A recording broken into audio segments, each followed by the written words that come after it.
Hi, everybody. Welcome to the second episode of Talking Rush with your Jiu-Jitsu bassist friend, me. Kendrick is my name. That was the name. Uh, Today, I'm going to be talking to you not as. It's a little bit more specialized. The episode's a little more specialized and more in line with what this channel is about. And we're going to be talking about Geddy Lee's Jazz Bass. Um, this leads me to my first story. In 2003, when I was in college in the US, I had a chance to and made a down payment, and so I had a chance to purchase a Fender Geddy Lee Jazz Bass for $830, brand new from Guitar Center. The thing with the down payment situation is that I had to put some money down, and then I had like a promise that like I had to settle everything within a certain like a month. I think that's how it goes. You could do a layaway thing, but it only has to be a month. So I had to put in. I had to put down half. I had to put down, not half. It would have been like I had to put down like I think 20% of the price, and then had to pay for it in full by the end of the month. And so I put down the money, and I realized towards the end of the month that I wasn't going to have enough to pay for the Geddy Lee Jazz Bass. So what I did was I opted to buy a more affordable bass for about $450. So the Geddy Lee was $830. I ended up buying a $450 bass.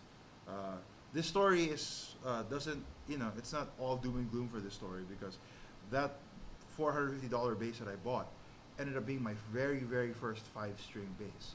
And if you guys know me, which I don't think you do that well, because I'm not that established out here, is I'm predominantly a 5-string player for my band. Of course, and that was the start of it. So it's not like that the story was at a total loss. So my first 5-string instead of a Geddy. That's the thing, though, is that it's a big regret. I should have bought that Geddy. I didn't know how I was going to pay for it, but I should have bought it for many reasons. First and foremost, it's the price. I'm thinking that because my made in Mexico 5-string jazz bass, which is my first jazz bass ever, was going for about $450, that $830 Geddy Lee Jazz Bass was made in the USA. If you were to compare a Geddy Lee Jazz Bass now that's made in the USA as opposed to the made in Mexico ones, made in USA is about $2,150 online, and a made in Mexico version of that bass, which is what it looked like, which what it looks like now, because the made in the USA has subtle differences. Now costs about $250 or something like that online, and I could have gotten possibly a made in the US for $830. The other biggest regret that I have was, if you were a Fender artist and you had a signature series bass, and the signature series bass was a bass that was copied off of a 70s style jazz bass, most likely your signature series bass would have one of these as a bridge. This is the Leo Kwan Badass 2 bridge. Because I don't know exactly what happened, I can say that right now a badass bridge is kind of it's kind of rare now, because I think maybe the company that makes it went out of business or scaled down their manufacturing business. I'm not sure, but it's become really rare. And that Fender also opted to make their own version of the bridge, their own Fender high mass bridge, which by accounts is not as good as the badass bridge. And then for all of their signature series basses that initially had badass bridges stock, they changed it to the Fender high mass bridge, which is what you will see in the current Geddy Lee signature basses that are available in the market as we speak.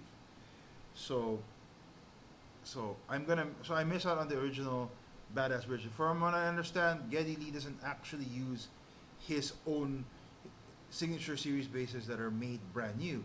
His basses are actual vintage basses that Fender copied. So his basses probably still have badass bridges, because his main bass is a 72, like an actual 72. like from the 70s. The other thing that, the other thing, the biggest thing that the Geddy Lee Jazz Bass also doesn't have is that the stock pickups aren't exactly what Geddy uses. So even if I bought myself an actual Geddy Lee Jazz Bass, whether it's in 2003 or now, the pickups won't be the same, and so it would require a big modification. Specifically now, the modification is bigger. But I went to Tom Brantley.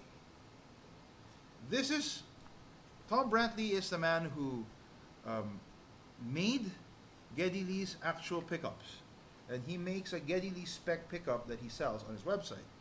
By the way, if you're looking for this stuff, I will link it in the description, so so you guys can take a look at it. So knowing that buying a full-on Fender Geddy Lee Jazz Bass in this day and age requires that many kinds of modification, I thought to myself, what if instead of buying an actual Fender Geddy Lee Jazz Bass, I got myself one of these. This is the Squire, as you can see by the headstock, if you can see it, Squire Classic Vibe 70s Jazz Bass. Now, this is supposed to be a replica of a 70s style jazz bass, but made in, I think, Indonesia. It's made in Indonesia by Squire. So this is the Squire version. What it has here is it has a maple neck with the black bindings on the sides and the black block inlays, which is similar to the Made in Mexico Geddy Lee Jazz basses and the Made in the USA Jazz basses from 2003 that I like. What it also has is it has a black pickguard. Now I don't want to get it confused with my other jazz bass, my active jazz bass that I modified so that it would be all black. So I have an opportunity to make it look like an actual current made in the US version. I'm gonna get a pickguard made that is white, but pearl white, like the US Geddy Lee. The reason for that is that's the aesthetic thing that I like about the current Geddy Lee Jazz Bass, is that I like the aesthetics of the neck of the Mexican version, but I like the aesthetics of the pickguard of the US version. And because I'm modifying this guy, I can have both elements in my bass. So what I'm going to do is I'm going to have this guy set up, put in a new pickguard, install the Tom Brantley pickups, install the badass bridge, and use these strings that normally I don't use. The Roto Sound swing bass, 44 to 105 gauge strings. These are the exact strings that Geddy Lee uses. I don't really use them, but in order for me to get the Geddy Lee Jazz Bass sound out of this budget bass, we're gonna need to use the actual strings. So before we do, let's get into the bass a little bit more. So now more about this bass. This is a replica of a 70s jazz bass. Again, like I mentioned previously, it has the maple neck with the black bindings on the sides of the bass, as you can see from here and here. And it has the block inlays, the black block inlays, which again is an aesthetic that I like from the Geddy Lee current Geddy Lee Made in Mexico jazz bass. This has a black pickguard, which I'm going to change to white pearl, which is the aesthetic choice from the Made in America, Made in the USA Geddy Lee Jazz Bass currently that I like. So I'm going to have both of them. The difference between this and a standard jazz bass from Fender is the body wood. Now I don't really believe that body wood makes a difference that everybody can hear. I think that there's a small difference, but it's probably not perceptible to most people. The difference between the main difference between the Fender and the Squire version is that this body wood is poplar, and the Fender is alder, which I'm not sure which one is heavier, but it's completely different apparently. This has a strange contour for the neck, I think it's the C shape. It's not the same as my P bass or as my other jazz bass. The nut width, it's actually kind of thin in the lower frets and by the nut. So the neck is very thin over here, like a 70s like a 70s jazz bass. It's very thin down here. The profile is odd. I think it's a C or a D shape. It's not something that I'm currently familiar with, but I'll get used to it. And the other thing that people probably didn't take into consideration is that it's got the 70s pickup spacing of about 3.5, 3.6 inches.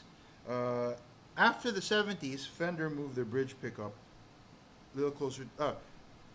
Neck pickup. Sorry, my mistake. They moved their neck pickup closer to the neck, so that the two pickups are 4 inches apart. This one is about 3.5 or 3.6 inches apart. I'm not very good at measuring. I saw 3.5, but it could be 3.6 inches. And so it's got the proper pickup spacing. And to my surprise, I didn't realize that not all Fender jazz basses from that era had high mass bridges, because I have a regular bridge right there. It's just a regular bridge, which we're going to change into the Badass. So this is all, not necessary. So now we're going to move on to playing a few lines on this stock guy. A lot of work needs to be done on this.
Hard to play when it's not set up like that. The action is still really, really high. You need to lower the action in order to play vital signs really well. This thing really needs a lot of work.